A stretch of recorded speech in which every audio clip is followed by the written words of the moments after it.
कृष्ण जी, आज आप हमें बताएं माता सबरी को श्री राम जी ने क्या उपदेश दिए थे और उससे हमें क्या शिक्षा मिली। भगवान श्री राम माता जानकी की खोज के लिए चले हैं तो उन्हें जटायु मिलते हैं। जटायु का अंतिम संस्कार करते हैं, आगे बढ़ते हैं तो वो हे खगमृग हे मधुकर श्रेणी तुम देखी सीता मृग नैनी, वो पशु पक्षियों से और जंगल के पेड़ पौधों से पूछ रहे हैं कि तुमने कहीं सीता को देखा है। तो आगे माता सीता की खोज करते हुए वो आगे बढ़ते हैं, उनको सबरी की कुटिया मिलती है और सबरी बहुत लंबे काल से भगवान श्री राम की प्रतीक्षा में रत थी। उसके लिए निरंतर रोज रोज वो पुष्पों का एक सुंदर रास्ता बनाती थी कि इस रास्ते से भगवान आएंगे। रोज पुष्प बिछाती थी उनके स्वागत में। भगवान आए, शबरी ने बेर खिलाए, ये सब किस्सा तो हम जानते ही हैं। जब शबरी ने भगवान श्री राम से कहा कि मुझे कुछ उपदेश दें, उपदेश करें, तो भगवान श्री राम ने माता शबरी को नवदा भक्ति का उपदेश दिया। 9 प्रकार की भक्ति। संत लोग बड़ा इस भक्ति का चाव लेते हैं। तो सबसे पहले वो कहते हैं प्रथम भक्ति संतन कर संगा। पहली भक्ति कौन सी है? संतों का संग। संतों का संग कैसा? प्रत्येक आचरण आपका संतों के साथ हो, कुसंग न करना, अच्छे लोगों का संग करना पहली भक्ति है। भगवान श्री राम भी कहते हैं कि देखो बरबल वास नरक कर ताकता, दुष्ट संग जने देहि विधाता। विधाता चाहे नरक दे दे लेकिन दुष्टों का संग न दे, यानी कुसंग न दे। संग की महिमा को बताने के लिए भी सुंदरकांड में एक प्रसंग आता है, तात स्वर्ग अपवर्ग सुख धरिय तुलाए कंग, तूलन ताहे सकल मिल जो सुख लव सत्संग। सत्संग की महिमा वो है कि दुनिया के सुखों का एक पलड़े में रख दिया जाए और दूसरे में एक क्षण का सत्संग रख दिया जाए तो सत्संग का पलड़ा भारी होता है। तो इसलिए प्रथम भक्ति संतन कर संगा, दूसरी रति मम कथा प्रसंगा। दूसरी भक्ति है मेरी कथा में रति। मेरी कथा में मतलब बार बार इच्छा करना मेरी कथा को सुनने की, यानी भगवान की कथा में रत हो जाना। तो इसका बड़ा सुंदर उदाहरण है गोपी गीत में। गोपियां भी भगवान से कहती हैं तब कथामृतम तप्त जीवनम कवि भिरीड़तम कलमशापहम श्रवण मंगलम श्रीमदाततम भुवि गृणन्ति ते भूरिदा जनम। गोपियां कहती हैं कि तुम्हारी कथा श्रवण करने से क्या हुआ है? मंगल होने लगा है, सर्वत्र मंगल होने लगा है और लक्ष्मी का शुभ आगमन हुआ है तुम्हारी कथा श्रवण करने से हमारे इस ब्रज क्षेत्र में। तो कथा में मन होना चाहिए, निरंतर रति होनी चाहिए। जैसे आप सुबह सुबह आ जाते हो केवल कथा सुनने के लिए, तो ये कथा रति होनी चाहिए। भगवान श्री राम इसी कथा की कहते हैं कि मेरी कथा में इच्छा हो। तीसरी भक्ति है गुरुपद पंकज सेवा, तीसरी भक्ति अमान। तीसरी भक्ति है कि गुरु के चरणों की सेवा। चरणों का तात्पर्य जब गुरु प्रत्यक्ष हैं तो उनकी चरण सेवा करनी चाहिए, और अगर गुरु सामने नहीं है तो उनके आचरण पर चलना चाहिए। उन्होंने जो मार्ग दिखाया है उस मार्ग का अनुसरण करना चाहिए। महाजनो ये न गत सपंथा, ये हमारे शास्त्र कहते हैं जिस मार्ग पर हमारे महापुरुष जाते हैं उस मार्ग का अनुसरण करना चाहिए। गीता कहती है यद्दाचरत श्रेष्ठ तत्तदेवे तरोजना स यत् प्रमाणम कुरुते लोका तदनुवर्तते।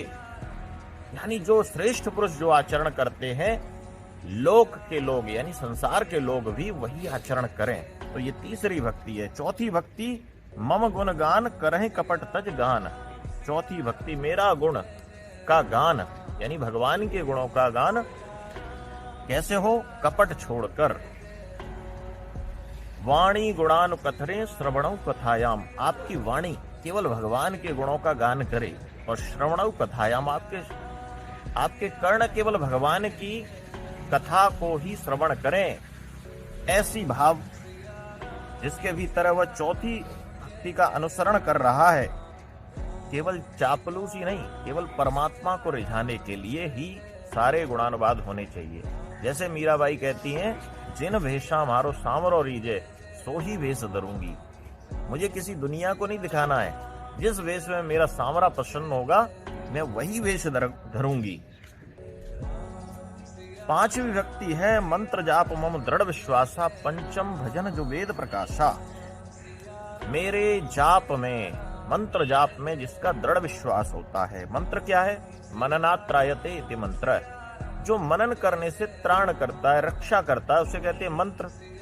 मनन करने से आपके विचारों को इधर उधर भटकने नहीं देता। इसीलिए भगवान उसको गीता के भीतर कहते हैं यज्ञानाम जप यज्ञोस्मि। मैं सारे यज्ञों में कौन सा यज्ञ हूं? जप यज्ञ हूं। बार बार गुरु के द्वारा जो मंत्र दिया जाता है, परंपरा से प्राप्त जो मंत्र है, उस मंत्र का जो बार बार उच्चारण करते हैं अपने अंतःकरण में, मैं वही हूं, तो वो श्रेष्ठ बताते हैं उसको। छठवां वो कहते हैं छठ दम शील विरत बहुकर्मा, निरत निरंतर सज्जन धर्मा। छठवीं भक्ति कौन सी है?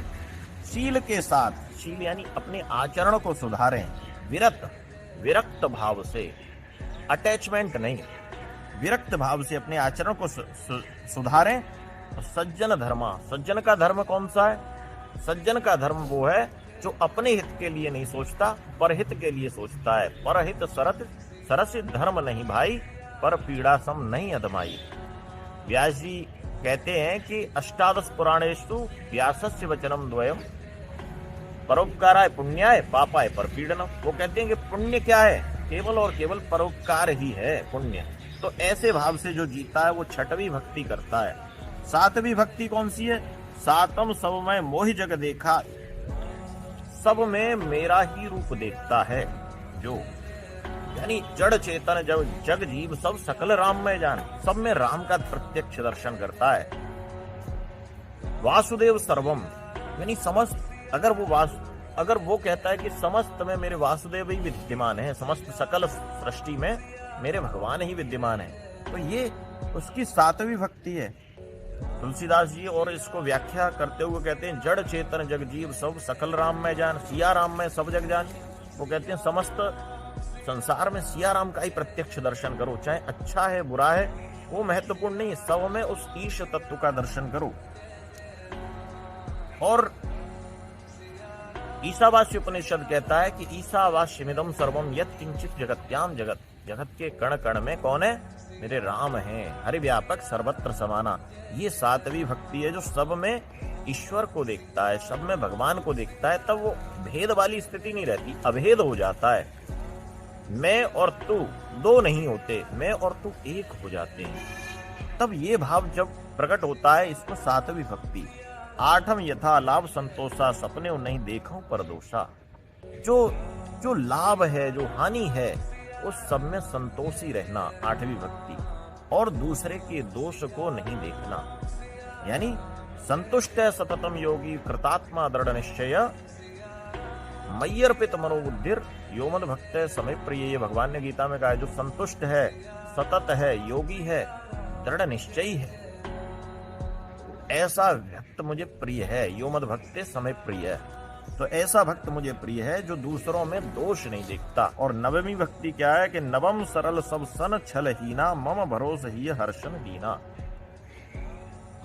भगवान कहते हैं जो हृदय है ना, वो निर्मल होना चाहिए, ऐसा सब छल से हीन हो, कोई छल न हो हृदय में, और मेरे भरोसे ही सारे कार्य कर रहा है। और जो कुछ भी हो रहा है, अच्छा हो रहा है, बुरा हो रहा है, सब भगवान की कृपा जानकर ही वह हृदय में प्रसन्नता रखता है। ऐसा व्यक्ति नवमी भक्ति का अधिकारी होता है, जिसे हम शरणागति भगवान हमारे रामानंद स्वामी जी कहते हैं कि जीव का उद्देश्य क्या होना चाहिए? जीव का उद्देश्य प्रत्येक कर्म भगवान के लिए हो, और कैसे भाव से? निर्मल भाव से, निर्मल हृदय से प्रत्येक कर्म भगवान के लिए करे, तब यह शरणागति उसे प्राप्त होती है। तो निर्मल मन जन सो मोहि पावा, मोहि कपट छल छिद्र न बावा। भगवान श्री राम भी कहते हैं सुंदरकांड में। और कैसा? जो सम रहे, कैसी स्थिति में? सुख दुख के समय कृत्वा लाभा लाभो जया जय। सुख में, दुख में, लाभ में, हानि में सब समान रहें, ऐसा भक्त मुझे नवमी भक्ति का अधिकारी, मैं उसे समझता हूँ। आज की ये नवदा भक्ति का यहीं पर हम विराम करते हैं। एक बार जोर से बोलेंगे सियावर रामचंद्र की जय।